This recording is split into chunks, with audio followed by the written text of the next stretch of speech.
नमस्कार, स्वागत है आप सभी का मेरे official YouTube channel computer plus academy में। और आज की इस स्पेशल क्लास में हम पढ़ेंगे नेटवर्क एड्रेसिंग। और नेटवर्क एड्रेसिंग के अंदर आज हम पढ़ने वाले हैं मैक एड्रेस। मैक एड्रेस यानी कि मीडिया एक्सेस एड्रेस। तो आज की इस क्लास में हम मैक एड्रेस के बारे में डिटेल से चर्चा करने वाले हैं। तो सबसे पहले बात करते हैं नेटवर्क एड्रेसिंग की। और नेटवर्क एड्रेसिंग को हम एक एग्जाम्पल्स की सहायता से समझते हैं। देखिए, एग्जाम्पल्स का मतलब यहां पर यह है कि दुनिया में हर व्यक्ति का अपना कोई ना कोई एड्रेस होता है जहां वह रहता है, और उसका एक स्पेसिफिक नाम भी होता है जिससे उसकी पहचान होती है।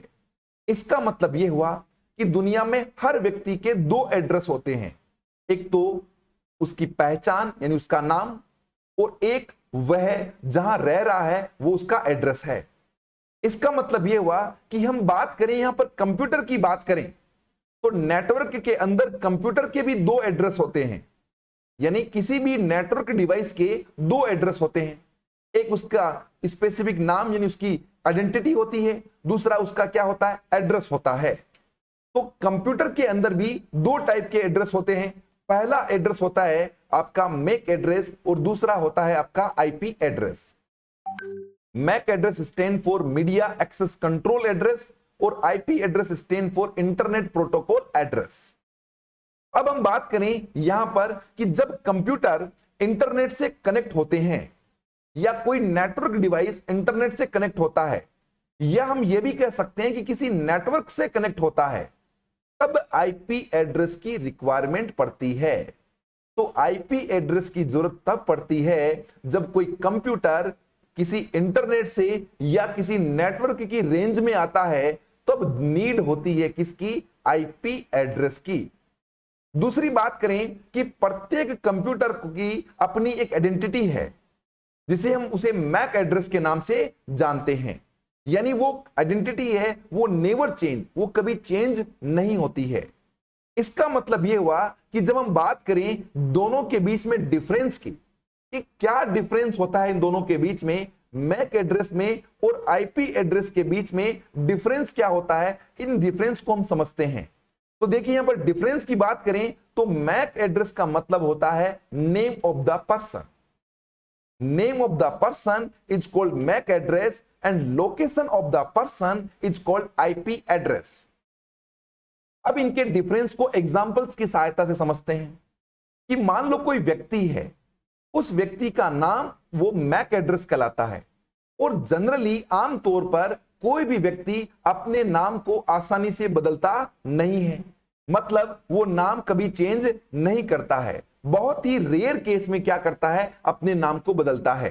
जनरली वह नाम को बदलता नहीं है। इसका मतलब यह हुआ कि मैक एड्रेस ऐसा एड्रेस होता है जो कभी चेंज नहीं होता है। क्यों नहीं होता है, इसका रीजन भी मैं आपको समझाऊंगा। आईपी एड्रेस का मतलब होता है लोकेशन ऑफ द पर्सन, यानी किसी भी व्यक्ति की जो लोकेशन है वो आईपी एड्रेस कहलाती है। अब लोकेशन व्यक्ति की चेंज होती रहती है। जैसे कि मान लो कोई व्यक्ति है, अभी मान लो जयपुर में है, तो इसका मतलब उसकी लोकेशन कहां पर है, बताइए, जयपुर है। अब मान लो वो जयपुर से दिल्ली चला गया तो उसकी लोकेशन चेंज हो गई और उसकी लोकेशन आ चुकी है दिल्ली। अब वो दिल्ली से मान लो गुड़गांव चला गया, इसका मतलब उसकी लोकेशन है वो बदलती रहती है। तो आईपी एड्रेस एक ऐसा एड्रेस होता है जो बदलता रहता है, परंतु मैक एड्रेस एक ऐसा एड्रेस होता है जो बदलता नहीं है। अब मैक एड्रेस बदलता क्यों नहीं है, इसका रीजन यह है कि जो आपके कंप्यूटर के अंदर एक हार्डवेयर डिवाइस लगा होता है जिसका नाम है एनआईसी, नेटवर्क इंटरफेस कार्ड। इस एनआईसी पर 48 बिट का एक कोड लिखा होता है और इसे एक बोलते हैं मैक एड्रेस। इसका मतलब यह हुआ कि मैक एड्रेस केवल दो ही केस में चेंज होगा। पहला केस तो यह कि मान लीजिए आपका एनआईसी कार्ड खराब हो गया है, उस केस में आपको नया एनआईसी कार्ड लगाना पड़ेगा। और जब नया एनआईसी कार्ड लगेगा तो उस कार्ड के ऊपर भी बहुत सारे 48 बिट के कोड अलग होंगे। इसका मतलब उस केस में आपका मैक एड्रेस चेंज होगा। या फिर दूसरे केस का मतलब है कि आपने एनआईसी कार्ड को चेंज कर दिया, तो उस केस में मैक एड्रेस आपका क्या होगा, चेंज होगा। और जनरली एनआईसी कार्ड जल्दी खराब नहीं होता है। और एनआईसी कार्ड को हम बदलें क्यों? क्योंकि इसका किसी स्पीड से, कंप्यूटर की स्पीड से कोई लेना देना होता नहीं है। इसका मतलब यह हुआ कि मैक एड्रेस कभी चेंज नहीं होगा, क्योंकि एनआईसी कार्ड हम बदलेंगे, जनरली हम बदलते नहीं हैं। और इसी वजह से मैक एड्रेस को हम ऐसा एड्रेस कहते हैं जो कभी चेंज नहीं होता है, बहुत ही रेयर केस में चेंज होता है। और मैंने आपको केस बता चुका हूं कि इस केस में मैक एड्रेस आपका बदल सकता है। क्लियर है? बट आईपी एड्रेस है वो आपका लोकेशन ऑफ द पर्सन है। इसका मतलब ये आईपी एड्रेस है वो आपका चेंजेबल होता है, जो चेंज होता रहता है। इसका मतलब यह हुआ कि इस एग्जांपल से आपको यह समझ में आ गया कि डिफरेंस क्या होता है आईपी और मैक एड्रेस के अंदर, है ना। तो मैक एड्रेस क्या होता है? नेम ऑफ द पर्सन, मतलब उसकी आइडेंटिटी क्या होती है बताइए? मैक एड्रेस होती है। और जो वह रह रहा है that is called IP address. वो क्या है? आपका आईपी एड्रेस है। इसको हम इस प्रकार से भी समझ सकते हैं कि हर व्यक्ति के दो एड्रेस है। एक परमानेंट एड्रेस जो उसका स्थायी एड्रेस होता है, जो चेंज नहीं होता है। एक उसका करंट एड्रेस होता है। करंट एड्रेस का मतलब, मान लीजिए वो व्यक्ति जॉब कर रहा है जयपुर में, तो उसका करंट एड्रेस तो जयपुर है, बट उसका परमानेंट एड्रेस है जो वहां पर, जो उसका स्थायी एड्रेस है वो होगा। क्लियर है? इसका मतलब आईपी एड्रेस है वो चेंज होगा, कि मान लीजिए अभी उसकी जॉब जयपुर है तो उसका आईपी एड्रेस जयपुर में बोलेगा, और उसकी जॉब चेंज हो गई, मान लीजिए वो अजमेर चला गया, तो इसका मतलब उसकी आईपी एड्रेस भी चेंज हो गया, क्योंकि उसकी लोकेशन क्या हो गई? चेंज हो चुकी है।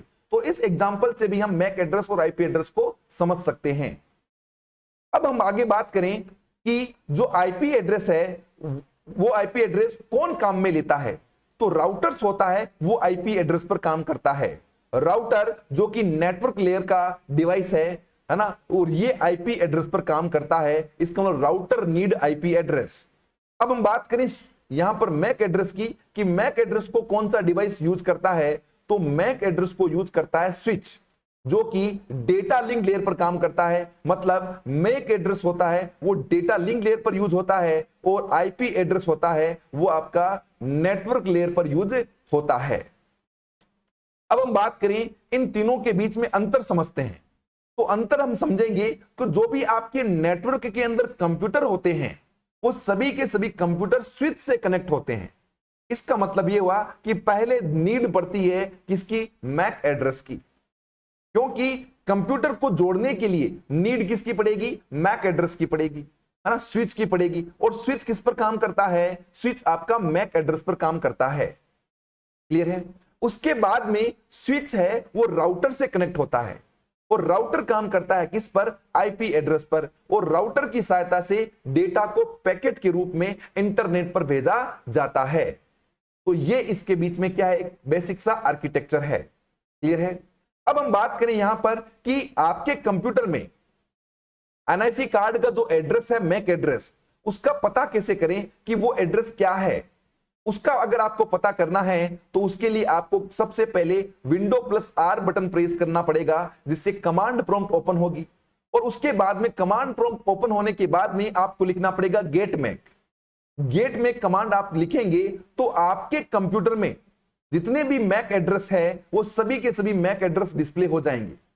अब मैं आपको यहां पर एक बात समझाना चाहता हूं कि यहां पर प्रत्येक डिवाइस के अपना एक खुद का अलग मैक एड्रेस होता है। समझ में आ गई बात आपको? इसका मतलब आपके कंप्यूटर में जितने भी नेटवर्क डिवाइस कनेक्टेड है सभी के मैक एड्रेस ये क्या करेगी? कमांड डिस्प्ले कर देगी। कौन सी कमांड? Get MAC command. अब MAC address stand for media access control address, और इसको हम फिजिकल एड्रेस, हार्डवेयर एड्रेस या बर्न एड्रेस भी कहते हैं, या इसे एनआईसी कार्ड एड्रेस भी कहते हैं। क्योंकि मैंने अभी आपको थोड़ी देर पहले बताया कि एनआईसी कार्ड पर 48 बिट का कोड प्रिंटेड होता है, और उसी कोड को हम बोलते हैं मैक एड्रेस। और इसी वजह से यह फिजिकल एड्रेस होता है, क्योंकि इसको चेंज नहीं कर सकते। एक बार जिसने ओनर ने, एनआईसी कार्ड बनाने वाले ओनर ने, मैन्युफैक्चरर ने एक बार वो कोड लिख दिया, अब वो कोड बदलेगा नहीं। इसी वजह से इसको फिजिकल या हार्डवेयर एड्रेस भी कहते हैं। और ये जो आपका कोड होता है, ये जो एड्रेस होता है, वो बाकायदा एनआईसी कार्ड पे बर्न किया जाता है, और इसी वजह से इसे बर्न इन एड्रेस के नाम से भी जानते हैं। यानी मैन्युफैक्चरर जब एनआईसी कार्ड बनाता है तब इस कार्ड पर एड्रेस को बंद कर देता है। That's why you can't change, इसी वजह से आप इसको बदल नहीं सकते हैं। अब हम बात करें कुछ छोटी छोटी बातें मैक एड्रेस के बारे में। तो मैक एड्रेस कितने बिट का होता है? तो मैक एड्रेस आपका 48 बिट का होता है। हम बात करें बाइट की, तो बाइट कितने बाइट का होता है मैक एड्रेस? अब 48 बिट के होने के कारण ये 6 बाइट का होता है। यहां पर छोटा सा कंफ्यूजन है, कई बार एग्जाम्स के अंदर बाइट की फॉर्म में क्वेश्चन पूछ लेते हैं और हम जल्दीबाजी में बिट वाला क्वेश्चन टिक करके आ जाते हैं, 48 बिट कर देते हैं, जबकि ऊपर बाइट में पूछा गया है। तो बाइट में और बिट में बहुत अंतर है, क्योंकि एक बाइट बराबर 8 बिट होता है। इसका मतलब बिट तो 48 होगी और बाइट होगी आपकी 6 बाइट। अब हम बात करें कि यहां पर एक इंपॉर्टेंट सवाल बनता है कि मैक एड्रेस का फॉर्मेट क्या होता है, यानी मैक एड्रेस कौन से फॉर्मेट में डिस्प्ले होता है? तो मैक एड्रेस हेक्साडेसिमल फॉर्मेट में डिस्प्ले होता है, जिसमें 0 से 9 तो डेसिमल होते हैं और A से F तक आपके कोड होते हैं। हेक्साडेसिमल फॉर्मेट के अंदर आपका मैक एड्रेस डिस्प्ले होता है। ये क्वेश्चंस काफी बार पूछा गया है, आपको ध्यान में रखना है।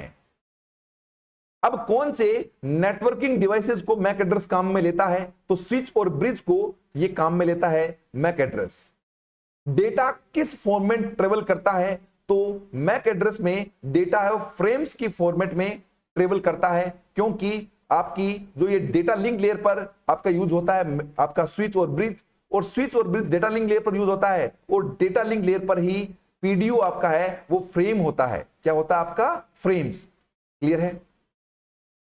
अब एक इंपॉर्टेंट पॉइंट और यहां पर बनता है कि मैक एड्रेस कितने डिजिट का कोड होता है? तो मैक एड्रेस होता है वो आपका 12वें डिजिट का कोड होता है। यहां पर ध्यान देना है, बिट तो होती है 48 और कोड होता है 12 डिजिट का कोड, जो कि 6 के कोड में डिवाइड होता है। यहां पर आप देख पा रहे हैं कि यहां आपका ये एक मैक एड्रेस है और ये मैक एड्रेस है वो 12वें डिजिट के अंदर है, 2 4 6 8 10 और 12, यानी ये टोटल 12 डिजिट के अंदर बंटा हुआ होता है आपका कौन? MAC address. अब ये 12 डिजिट है वो 6 में पार्ट में डिवाइड है। पहली 6 पार्ट है उसे बोलते हैं OUI, जिसका मतलब है ऑर्गेनाइजेशनली यूनिक आइडेंटिफायर, और लास्ट की जो 6 है वो है नेटवर्क इंटरफेस कंट्रोलर। तो OUI का मतलब क्या है? OUI का मतलब है नेटवर्क इंटरफेस कार्ड बनाने वाली मैन्युफैक्चरिंग कंपनी की कंप्लीट डिटेल होती है पहले की 6 डिजिट के अंदर। यानी पहले की 6 डिजिट के अंदर जो नेटवर्क इंटरफेस कार्ड जिस कंपनी ने बनाया है, जिस ऑर्गेनाइजेशन ने इसको बनाया है, उसकी इंफॉर्मेशन होती है शुरू की 6 डिजिट के अंदर, और लास्ट की जो 6 डिजिट है उसके अंदर नेटवर्क इंटरफेस कंट्रोलर की इंफॉर्मेशन को स्टोर करके रखा जाता है। अब हम बात करें आगे कि मैक एड्रेस होता है उसमें सेपरेटर कौन सा काम में लिया जाता है, और यह क्वेश्चंस भी कई बार एग्जाम्स में पूछा गया है कि मैक एड्रेस के अंदर कौन कौन से सेपरेटर को काम में लिया गया है। तो यहां पर आप देख पा रहे हैं, यहां पर मैक एड्रेस के अंदर हाइपन को काम में लिया गया है, यानी 3A 2 डिजिट के बाद में हाइपन लगा हुआ है। तो क्या केवल हाइपन को ही मैक एड्रेस में यूज कर सकते हैं? जी नहीं, ऐसा नहीं है। मैक एड्रेस के अंदर आप हाइपन को भी यूज कर सकते हैं, पीरियड को भी यूज कर सकते हैं, और कोलन साइन को भी आप यूज में ले सकते हैं एज ए सेपरेटर के रूप में। यह टोटली डिपेंड करता है मैन्युफैक्चरर पर। यदि मैन्युफैक्चरर ने बीच में हाइपन लगाया है, इसका मतलब हाइपन है। अगर वो पीरियड लगाता है तो वहां पर पीरियड होगा। अगर वो कोलन का सिंबल लगाता है तो यहां पर क्या होगा? कोलन का सिंबल होगा। यानी मैक एड्रेस के बीच में सेपरेटर के रूप में हाइपन भी हो सकता है, पीरियड भी हो सकता है, और कोलन का सिंबल भी हो सकता है। यह भी एक इंपॉर्टेंट पॉइंट बनता है। क्लियर है? तो यह था आज का अपना टॉपिक मैक एड्रेस, जो कि डेटा लिंक लेयर पर काम करता है। डेटा लिंक लेयर की 2 लेयर्स होती है, एक LLC लॉजिकल लिंक कंट्रोल, एक MAC media access control. Clear है? और मीडिया एक्सेस कंट्रोल एड्रेस को हम मैक एड्रेस कहते हैं, और मैक एड्रेस को हम फिजिकल एड्रेस या बर्न एड्रेस के भी नाम से जानते हैं। सेपरेटर 3 होते हैं, 12 डिजिट होती है जो 6 में डिवाइड होती है। पहली 6 डिजिट ऑर्गेनाइजेशन से संबंधित होती है, जिसमें ऑर्गेनाइजेशन यानी मैन्युफैक्चरर की डिटेल होती है, और लास्ट की NIC की डिटेल होती है। उम्मीद कर रहा हूं यह वीडियो आपको अच्छा लगा होगा। अगर आपको अच्छा लगा है तो चैनल को सब्सक्राइब करें, लाइक करें, शेयर करें। धन्यवाद।